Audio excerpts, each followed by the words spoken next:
favorite YouTube channel, and today I am present over here with a new practice, and it is related to practice based on voice, and that voice are two types, very first active voice and second one passive voice। तो चलिए चलते हैं हम अपने रास्ते की तरफ आगे बढ़ने के लिए। और आज जो हमारी प्रैक्टिस हो रही है एक्टिव से पैसिव वॉइस पर, तो मैं समझता हूं कि आप इसे बड़े ध्यानपूर्वक वॉच करेंगे और इससे फायदा लेते हुए आप एग्जाम में अपना जो स्कोर है वो अच्छा करेंगे, ताकि मेरिट में आप स्थान प्राप्त कर सकें। तो चलिए, जैसा कि आप अपनी स्क्रीन पर यहाँ पर पहला सेंटेंस देख रहे हैं, ही राइट्स अ लेटर। तो कि it is present indefinite, and when we convert a present indefinite tense into passive voice we have to use of is as helping verb। तो चलिए शुरू करते हैं। he writes a letter।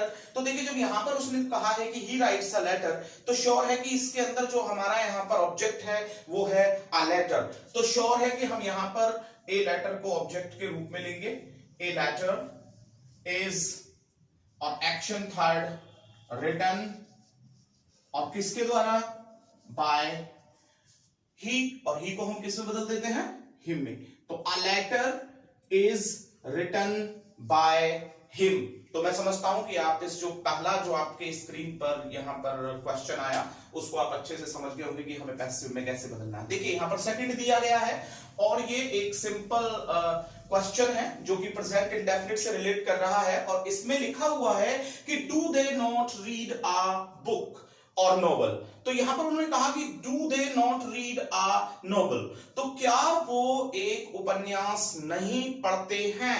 तो अब यहां पर जब डू से शुरुआत की है और ए नोवेल यहां पर ऑब्जेक्ट है, तो ए नोवेल सिंगुलर है, तो हमें यहां पर क्या लेकर के आना हुआ, helping verb is a novel, is a novel. और जब वो नेगेटिव है तो इसके तुरंत बाद नॉट। और मैंने बताया था कि जो रीड होता है, अगर हम स्पेलिंग के अकॉर्डिंग बात करें तो उसकी जो स्पेलिंग है वो तीनों ही फॉर्म में एक जैसी होती है, लेकिन जो प्रोनाउंसिएशन होता है उसका वो चेंज हो जाता है। तो हमें बोलना होगा रीड, रेड, रेड। तो जब हम एक्शन थर्ड लाएंगे तो is a novel not read by, और दे किस में चला जाता है, प्रिय स्टूडेंट्स, देम में चला जाता है। तो यहां पर कहेंगे is a novel not read bye them, और यहां पर क्वेश्चन साइन लगा देंगे। चलिए हम नंबर 3 की ओर चलते हैं और देखते हैं कि नंबर 3 यहां पर क्या कह रहा है। और नंबर 3 कहता है कि he is not scolding you. It's present continuous, and when we convert a present continuous tense into passive voice we have to use of is plus being। तो चलिए यहां पर देखते हैं कि he is not scolding you, तो यहां पर ऑब्जेक्ट क्या हो जाएगा, you। और जब यहां पर you ऑब्जेक्ट हो जाएगा तो you के साथ हम जो हेल्पिंग वर्ब लाएंगे वो are हो जाएगा, you are। और यहां पर जब वो नेगेटिव है तो you are not being, you are not being। और स्कॉल्डिंग को जब हम एक्शन थर्ड में ले जाएंगे तो scolded, you are not being scolded by, और ही को हम किस में ले जाते हैं, प्रिय मित्रों, हिम में ले जाते हैं। तो यहां पर श्योर है कि ये हो जाएगा you are not being scolded by him. तो नंबर 3 तक मैं समझता हूं कि आप अच्छे से इसे समझ गए हैं, और नंबर 4 को भी हम देख लेते हैं। और यहां पर जब हम नंबर 4 की बात कर रहे हैं तो नंबर 4 यहां पर कह रहा है Kapil has eaten some fruits. और आप देख पा रहे हैं स्क्रीन पर Kapil has eaten some fruits. तो श्योर है कि ये हमारा प्रेजेंट परफेक्ट है, और प्रेजेंट परफेक्ट का भी पॉजिटिव है। तो हम यहां पर जब ऑब्जेक्ट देखें तो ऑब्जेक्ट हमारा क्या होगा, सम फ्रूट्स। तो हम यहां पर बनाएंगे कि सम फ्रूट्स, ऑब्जेक्ट हम लाए some fruits, okay, some fruits. अब जब सम फ्रूट्स हैं तो श्योर है कि इसमें हमको प्लूरल है तो हैव लेकर के आना पड़ेगा, सम फ्रूट्स हैव, और हम यहां पर बीन लगा देंगे, क्योंकि जब हम पैसिव बनाते हैं प्रेजेंट परफेक्ट का तो हैव के साथ हमको बीन भी ऐड करना होता है। तो सम फ्रूट्स हैव बीन, और एक्शन थर्ड जब हम लेकर के आएंगे तो ईटन, और किसके द्वारा, बाय कपिल। और चूंकि कपिल एक प्रॉपर नाउन है तो हम यहां पर इसको चेंज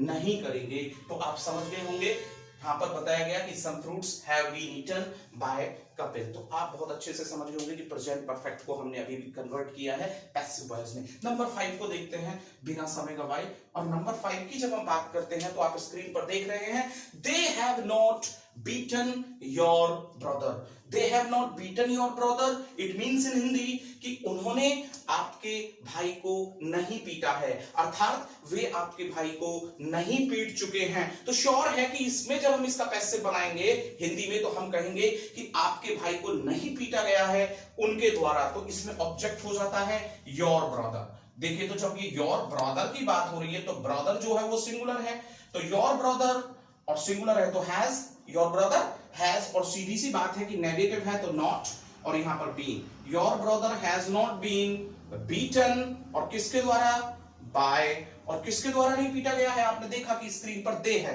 तो जब दे है तो हमें क्या करना पड़ेगा, यहां पर देम करना पड़ेगा।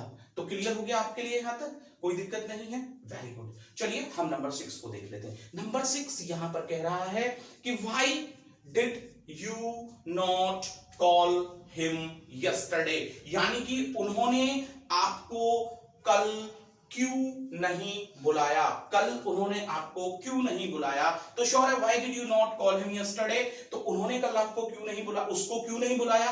तो अब हम यहां बोलेंगे कि उसको कल क्यों नहीं बुलाया गया आपके द्वारा। तो अब यहां पर जो हमारा ऑब्जेक्ट बनेगा, तो जब हम ही को इधर लेकर के आएंगे, तो हिम को जब हम इधर लेकर के आएंगे ऑब्जेक्ट के रूप में, तो क्या हो जाएगा, आप इसमें जब ये WH टाइप ऑलरेडी है तो WH टाइप में तो हमें WH टाइप पहले लाना ही पड़ेगा, और WH टाइप में बनेगा वाई, और चूंकि यहां पर सब्जेक्ट का जब ऑब्जेक्ट के रूप में यहां लेकर के आएंगे तो वाई वाज और हिम जो है उसको हम क्या बना देंगे, वाई वाज ही, और यहां पर not, why was he not called yesterday, और किसके द्वारा, बाय यू। ओके, तो आप समझ गए होंगे कि why did you not call him yesterday, तो हमने बना दिया व्हाई वाज, हिम को जब इधर लाए तो he not called yesterday by you. तो आप समझ गए होंगे नंबर 6 को भी बहुत अच्छे से। नंबर 7 की बात करते हैं। She was selling potatoes, she was selling potatoes past continuous, और जब पास्ट कॉन्टिन्यूअस है तो श्योर है कि हमें वॉज वर्ब के साथ बीइंग लेकर के आना पड़ेगा यदि हम इसको पैसिव वॉइस में कन्वर्ट करना चाहते हैं। तो हमें देखना है व्हाई, अब सी वॉज सेलिंग पोटैटोज, तो श्योर है कि यहां पर बना ये कि सी वॉज सेलिंग पोटैटोज, यानी कि वह आलू बेच रही थी। तो जब हम हिंदी में इसका पैसिव बनाएंगे, कर्म वाच्य बनाएंगे, तो आलू उसके द्वारा बेचे जा रहे थे, तो हमें यहां पर करना होगा पोटैटोज वर, चूंकि ये प्लूरल है, बीइंग, अब सेलिंग को जब एक्शन थर्ड में लाएंगे तो sold, potatoes were being sold, और किसके द्वारा, बाय, और सी को किस में ले जाएंगे, हर। तो आप समझ गए होंगे यहां पर कि नंबर 7 को हमने बनाया कि potatoes were being sold by हर, यानी कि आलू बेचे जा रहे थे उसके द्वारा। चलिए हम नंबर 8 की ओर चलेंगे, और नंबर 8 को जब हम यहां पर देख रहे हैं तो नंबर 8 आपका क्या कह रहा है, नंबर 8 ने कहा was Sushil not buying a car, और जब हम नंबर 8 को यहां पर देख रहे हैं तो उसने कहा कि was Sushil not buying a car. तो हम किस तरीके से इसको देखें, was Sushil not buying a car, यानी कि क्या सुशील एक कार नहीं खरीद रहा था। तो हम जब पैसिव में जाएंगे तो हमें बोलना पड़ेगा कि क्या एक कार नहीं खरीदी जा रही थी सुशील के द्वारा। तो हम देखते हैं इसे, अब जब हम इसे देख रहे हैं तो हमें बनाना पड़ेगा इसका नंबर 9, और नंबर 9 कहेगा कि वॉज अ कार, और चूंकि ये नेगेटिव है तो was a car not being, okay, और चूंकि उसने कहा बाइंग, तो was a car not being, और बाइंग को जब एक्शन थर्ड में ले जाएंगे तो बॉट, और किसके द्वारा, बाय, और यहां पर सुशील है तो हमें क्या लिखना पड़ेगा, सुशील करना पड़ेगा, और यहां पर क्वेश्चन का साइन। तो क्या एक कार नहीं खरीदी जा रही थी सुशील के द्वारा। ये रहा हमारा पास्ट कॉन्टिन्यूअस का पैसिव। चलिए हम नंबर 9 की तरफ बढ़ते हैं यहां पर, सॉरी ये नंबर 8 था। तो अब जब हम नंबर 9 की तरफ यहां पर चलते हैं तो देखिए नंबर 9 क्या कहता है, she had written a book before morning, यानी कि पास्ट परफेक्ट और वो भी कंबाइंड। तो इसने यहां पर कहा कि उसने सुबह से पहले ही पुस्तक जो है वो लिख ली थी, यानी कि वह सुबह से पहले ही पुस्तक लिख चुकी थी। क्या लिख चुकी थी? पुस्तक लिख चुकी थी। तो यहां पर क्या करना पड़ेगा? आ बुक, आ बुक। अब चूंकि ये पास्ट परफेक्ट है तो हैड ही आएगा, चाहे सिंगुलर हो चाहे प्लूरल हो। आ बुक हैड और बीन इसमें ऐड हो जाएगा, बीन रिटन, और किसके द्वारा? बाय हर, उसके द्वारा। और किससे पहले? बिफोर मॉर्निंग, यानी कि सुबह से पहले ही उसने एक पुस्तक जो है वो लिखी थी। अब दोबारा से देखिए, यहां पर वो बोल रहा है she had written a book. इसी को देखिए, she had written a book, यानी कि वह एक पुस्तक लिख चुकी थी, उसने एक पुस्तक लिख ली थी। तो एक पुस्तक लिखी जा चुकी थी उसके द्वारा, तो कोई पुस्तक उसके द्वारा लिखी जा चुकी थी, तो अ बुक ऑब्जेक्ट हो गया। हैड के साथ हम बीन ऐड करेंगे क्योंकि हम पैसिव बना रहे हैं। एक्शन थर्ड रिटन किसके द्वारा?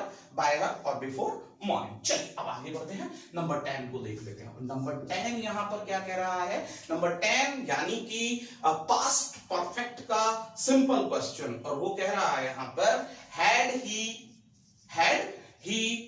अब यहां पर taught Kapil before it rained, had he taught Kapil, क्या उसने कपिल को पढ़ा दिया था? क्या वह कपिल को पढ़ा चुका था बिफोर इट रेन्ड, वर्षा होने से पहले? तो जब हम इसे बोलेंगे तो हम बोलेंगे क्या वर्षा होने से पहले ही उसने कपिल को पढ़ा दिया था? तो देखिए यहां पर देखिए, तो क्या कपिल को पढ़ा दिया गया था?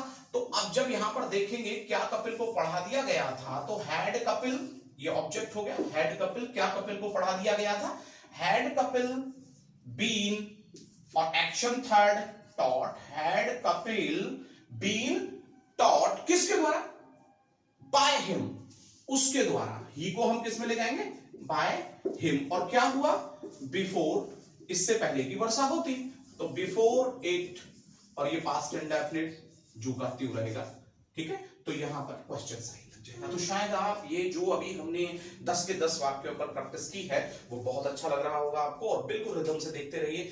पसंद आता है लाइक करें, शेयर करें, कमेंट करें, सब्सक्राइब करना बिल्कुल भी ना भूलें। ठीक है, आगे बढ़ते हैं हम यहां से। और जब हम आगे बढ़ रहे हैं 11 की ओर, तो 11 कहता है they had not played football, यानी कि they had not played football, वो फुटबॉल नहीं खेल चुके थे बिफोर आई रीच्ड देयर, मेरे वहां पहुंचने से पहले। ठीक है ना, तो वो कह रहा है कि मेरे यहां पहुंचने से पहले वे फुटबॉल नहीं खेल चुके थे। तो अब जब हमें बनाना है कि मेरे वहां पहुंचने से पहले वो फुटबॉल नहीं खेल चुके थे, तो पैसिव बनेगा फुटबॉल नहीं खेली जा चुकी थी उनके द्वारा मेरे वहां पहुंचने से। तो कैसे बनाएंगे? They had not played football, तो इसमें ऑब्जेक्ट हमारा हो जाता है फुटबॉल। क्या हो जाता है? फुटबॉल। तो हम यहां पर फुटबॉल को लाएंगे, football had not been, football had not been played, football had not been played, और किसके द्वारा? By them. और पास्ट इंडेफिनिट, मैं यहां पहुंचा बिफोर आई, और यहां मैं लिख देता हूं रीच्ड, और सीधा जाएगा हेयर। ठीक है, तो बिफोर आई रीच्ड हेयर। तो football had not been played, फुटबॉल नहीं खेली जा चुकी थी उनके द्वारा मेरे यहां पहुंचने से पहले। चलिए अब हम आगे चलते हैं, हम नंबर 12 को देखते हैं। नंबर 12 यहां पर क्या कहता है, इस पर थोड़ा सा हमें गौर देना पड़ेगा। नंबर 12 को आप जल्दी से स्क्रीन पर देखिए और उसे पढ़िए, और तुरंत उसका आंसर लिख करके भेज दीजिए, और देखें कि आप कितने तारतम्यता से इसको देख रहे हैं, कितना आप ध्यानपूर्वक इसे देख रहे हैं। और यदि आप इसे ध्यानपूर्वक देखेंगे तो श्योर है कि एग्जाम में आपके लिए बहुत बहुत हेल्पफुल होगा। Number 12, Kartik did not take bath after the sun rose. देखिए यहां पर भी जब हम देख रहे हैं Kartik did not take bath, तो देखिए after the sun had risen, Kartik did not take bath, तो कार्तिक ने स्नान नहीं किया था सूर्य निकलने के बाद। तो यहां पर लिख रहा है कि स्क्रीन पर ध्यान दीजिएगा, Kartik did not take bath after the sun had region.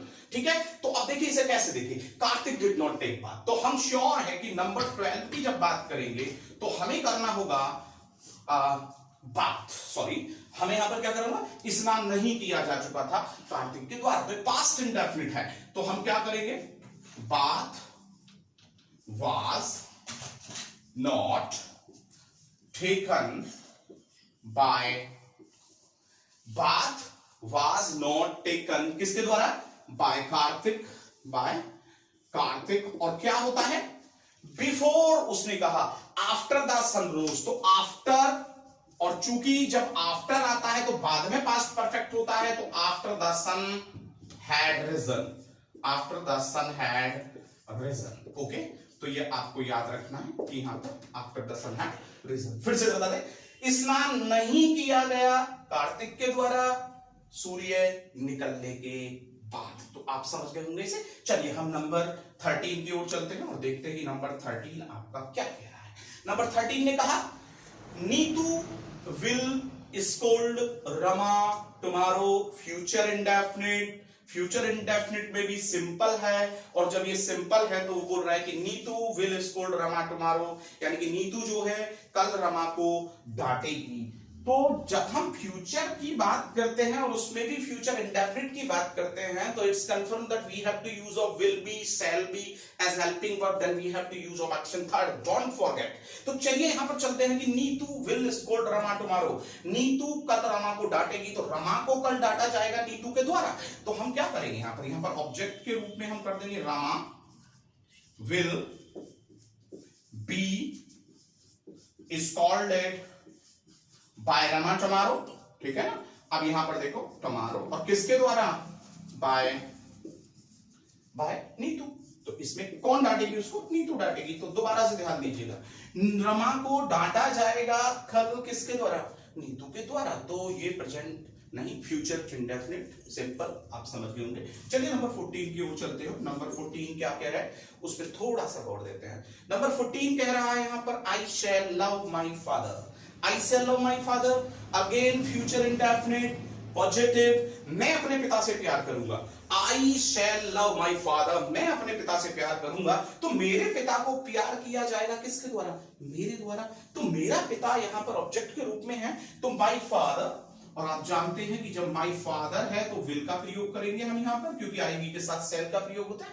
तो my father will be loved, और किसके द्वारा? बाय, आई को किस में ले जाएंगे? मी में ले जाएंगे। तो आप नंबर 14 को भी अच्छे से समझ गए होंगे। अब हम नेक्स्ट की ओर जंप अप करते हैं और 15 कहता है, he will not teach us a lesson, again future indefinite, negative, he will not teach us a lesson, वह हमें एक शिक्षा नहीं देगा। तो वह हमें शिक्षा नहीं देगा, he will not teach us a lesson। तो अब श्योर है कि लेसन नहीं दिया जाएगा हमको, तो a lesson will not be taught, lesson will not be taught, और किसको? हमको। lesson will not be taught us, और किसके द्वारा? बाय। अब उसने कहा ही, तो ही को हम किस में ले जाएंगे?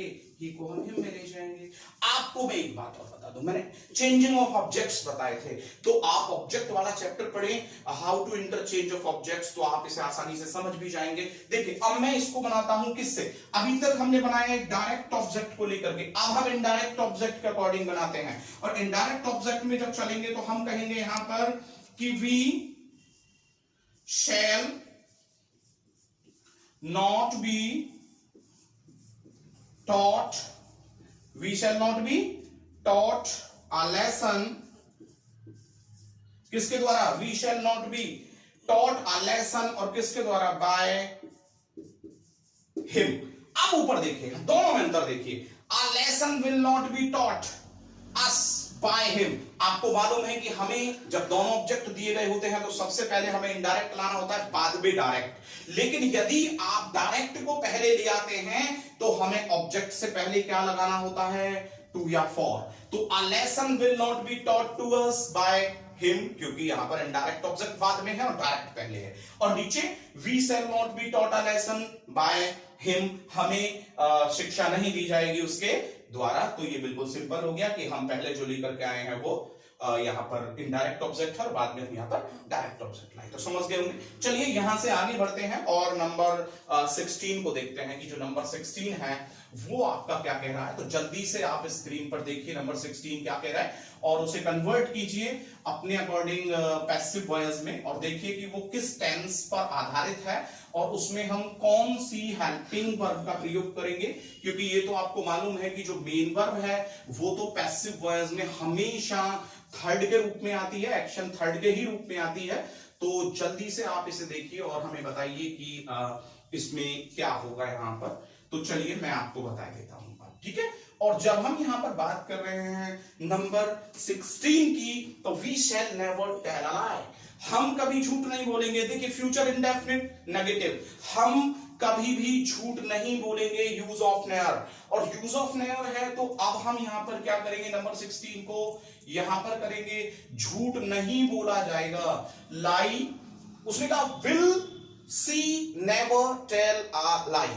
तो यहां पर जब देख रहे हैं तो एक क्वेश्चन भी बनता है, सिंपल क्वेश्चन भी बनता है कि क्या उनके द्वारा कभी झूठ नहीं बोला जाएगा। तो श्योर है कि हमें यहां पर इसे क्वेश्चन से शुरू करना पड़ेगा और जब हम इसे क्वेश्चन से शुरू करेंगे तो हम यहां पर लिखेंगे will lie never be told, और किसके द्वारा, will lie never be told, और शी को हम किस में ले जाएंगे, बाय हर। ओके, तो नंबर 16 को आप समझ गए। नंबर 17 की बात करते हैं। Who will play cricket day after tomorrow. Day after tomorrow यानी कि परसों की हम बात कर रहे हैं, आने वाला जो परसों है, कल के बाद का जो दिन आएगा, तो हम कह रहे हैं who will play cricket day after tomorrow, कौन है जो परसों क्रिकेट खेलेगा। फ्यूचर इंडेफिनिट WH टाइप, तो यहां उसने कहा हु को हम किस में चेंज करेंगे, हु को हम बाय हुम में करते हैं, तो by whom cricket, by whom cricket. अब देखिए यहां पर देखिए, जब हम बाय हुम लेकर के आए हैं तो हेल्पिंग वर्ब कहां आ जाएगी, यहां ये एरर होती है। By whom will cricket be played, by whom will cricket be played day after tomorrow, क्या करते हैं, day after tomorrow.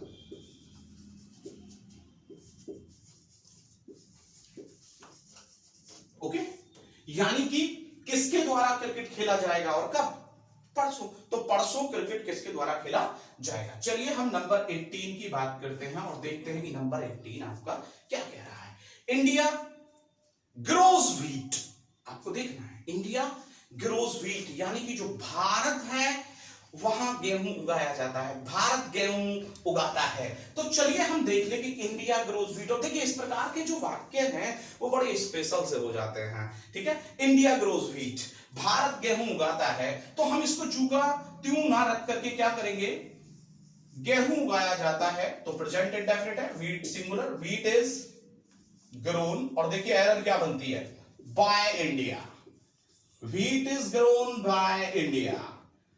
Mistaken, a blunder mistake we have just created over here while using by, हमें यहां पर क्या लाना होगा, in India, क्योंकि इंडिया जो है वो एक प्लेस है, और जब इंडिया एक प्लेस है तो हमें क्या करना होगा, wheat is grown in India। एक बड़ा पॉपुलर सा वाक्य आता है, दार्जिलिंग ग्रोज टी, तो उसे हम बनाते हैं T is grown in Darjeeling. एक इसी प्रकार से वाक्य आता है, रोज स्मेल्स स्वीट, हम उसे बनाएंगे rose smells sweet when it is smelled, जब इसे सूंघा जाता है। चलिए नेक्स्ट पर चलते हैं आगे। नेक्स्ट नंबर 19 की हम अगर यहां पर बात करें तो डियर स्टूडेंट, नंबर 19 आज की सीरीज में है ही नहीं, तो मैं समझता हूं कि आपने बहुत अच्छे से जो ये सीरीज है इसे देखा होगा, जितनी भी इसमें हमने बारीकियां आपको बताई हैं उसे आपने समझने की कोशिश की होगी, और यदि आपको ये बहुत अच्छे से समझ में आई है तो हमें प्रोत्साहन के रूप में आप लाइक करेंगे, इसको शेयर करेंगे, इस पर कमेंट करेंगे और चैनल को अपने मित्रों के बीच में चर्चित करेंगे ताकि हमें प्रोत्साहन मिले, और मैं जल्दी अगली सीरीज के रूप में आपके सामने उपस्थित होगा। तब तक के लिए धन्यवाद, नमस्कार।